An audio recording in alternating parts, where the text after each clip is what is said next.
दशपल्ला निर्वाचन मंडलीर साधारण निर्वाचन चलित मास 20 तारिख में होगा बेले निर्वाचन को सुरखुरी तुलाइबाकू समस्त प्रस्तुति प्रशासन तरफ चली। एपरिक जिला प्रशासन और पुलिस प्रशासन तरफ सुरक्षा कर्मी माने समस्त प्रस्तुति आरंभ कर सारे। आईजी और नयागढ़ आरक्षी अधीक्षकों निर्देश क्रमे खंडपड़ा एसडीपीओ विमल बारिक और गणिया थाना अधिकारी विनय रंजन परिड़ा मिलित सहयोग में शनिवार दिन अपराह गणिया पुलिस पक्षर स्वच्छ और अबाध निर्वाचन पर पुलिस फ्लैग मार्च कर आगामी निर्वाचन किभली शांतिपूर्ण भाव समापन हो से नहीं पुलिस पक्षर व्यापक सुरक्षा व्यवस्था कर खंडपड़ा एसडीपीओ विमल बारिक सूचना प्रदान कर फ्लैग मार्च में खंडपड़ा एसडीपीओ विमल बारिक नेतृत्व में गणिया थाना अधिकारी विनय रंजन परिड़ा एसआई वीरेन्द्र कुमार देहुरी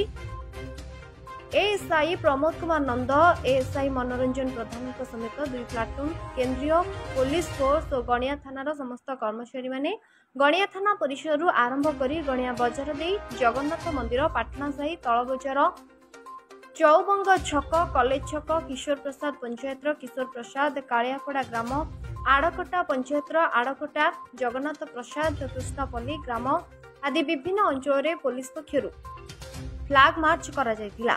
थाना अंचल में बेआईन मद कारबार बंद करने सहित असामाजिक कार्यकलाप उपर नियंत्रण करा जायतिला थाना अधिकारी श्रीजुक्त परिड़ा कहते। निर्वाचन को आखि आगे रखी पुलिस पक्षर चेकिंग कड़ाकड़ी करने सहित अबाध निशा कारबार गाड़ी चलन रोक भली विभिन्न असामाजिक कार्य अंकुश लगाइथिबा देखिबाकू मिलुछि। साधारण निर्वाचन को आखि आगे रखी सर गणिया ब्लॉक आज गणिया थाना तरफ विभिन्न जगह फ्लैग मार्च कौन कहे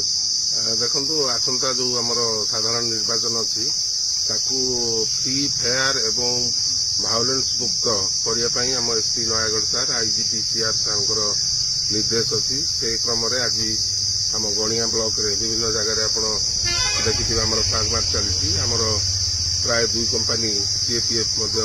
आसकी आम लोकाल पुलिस द्वारा विभिन्न जगह फ्लैग मार्च करुचु जहाद्वारा कि जनसाधारण सचेतन हेबे जे कौन प्रकार माने भयभीत न होई से शांतिपूर्ण भाव निजर मतदान सब्यस्त करेंगे एवं कौन प्रकार भायोलेंस मुक्त ए प्रकार निर्वाचन करने से लोकों भितर सचेतन आज फ्लैग मार्च कर गणिया विश्वरंजन सेठी रिपोर्ट एचआरटी।